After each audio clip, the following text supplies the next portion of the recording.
This James Harden story is like a tale of two cities, man. Now, I believe both of them, are full of shit, primarily. But it's funny because I feel like Daryl Morey is leveraging James Harden's reputation in the past few years against him.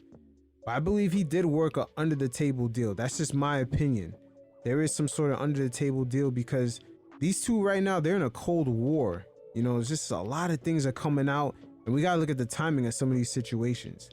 First of all, they started sabotaging James Harden's value around August. The timing of a lot of these stories, James Harden traveled to Miami ahead of the team. And Meryl Shelbourne, just writes a whole article on James Harden. How all of a sudden these stories just happen to leak out when James Harden just calls Daryl Morey a liar. And if we look at last year, James Harden definitely took a pay cut just so the 76ers can get PJ Tucker and fill up that roster a little bit. I mean, the league even investigated that whole situation. How come James Harden didn't just extend? That's very weird. And now James Harden is calling Daryl Morey a liar, but James Harden really can't say much because he's going to convict himself, trying to work an under the table deal, even though we know that this goes on. But James Harden's, his reputation the past few years hasn't been good, even though he was right about leaving Brooklyn.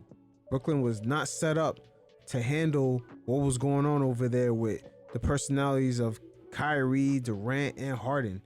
They're not really a big market team. They're inside of a big market, but inside their building, they don't know how to function like a big market team. They were definitely not equipped to handle the superstars that was in their building. But let's see what Daryl Morey had to say about James Harden, because best believe started training camp, Daryl Morey's going to play hardball. He does not quit on players, and he does not throw value away. That's one thing I know. But let's take a look at what he had to say. Let's go to ChatGPT for this one. If we can do something that is win-win, helps the Sixers, then we will look at it. If we can't, then we won't. If we don't get either a very good player or something that we can turn into a very good player, then we're just not going to do it. The reality is that if we do look at a trade, it's going to be for one of two things, Morey says. It's either going to be for a player who continues to help us be right there like we were last year, up 3-2 on one of the best teams in the East, the Celtics. Obviously, we didn't get it done, but James was a big part of why we got it to 3-2. Daryl Morey's playing hardball right there. Daryl, man, it's like your leverage is getting thinner and thinner. Because remember, that new CBA kicks in, and a lot of teams, they're not going to be looking to have these big salary players. It's going to be very difficult to trade for them. You're almost going to have to match salary for salary.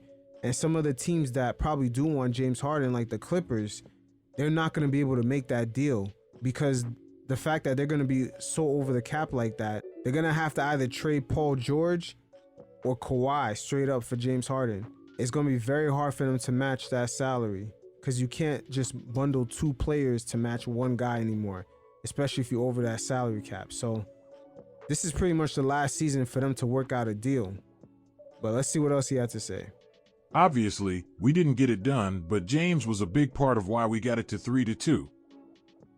Or we're going to do it for something where we get enough draft picks and things like that in a deal, such that we can then turn those into a player who can be a running mate with Joel as well. Morey said Harden is wishing for a different contract situation. If we can do something that is win-win, helps the Sixers, then we will look at it. If we can't, then we won't. It's a real tricky situation to be in because Harden, the way he performs, Daryl Morey can't afford to sign him for a good amount of years and lock him in for a high amount. That's really going to restrict, the possibility, especially with this new CBA, of just him having the flexibility for mid-level exception, keeping draft picks or even trading draft picks and obtaining guys. It's a real tricky situation, but I don't know what deal they worked out. Maybe James Harden didn't pay attention to how the new CBA is going to kick in, and he might not want to be one of those guys negotiating right before a new CBA kicks in.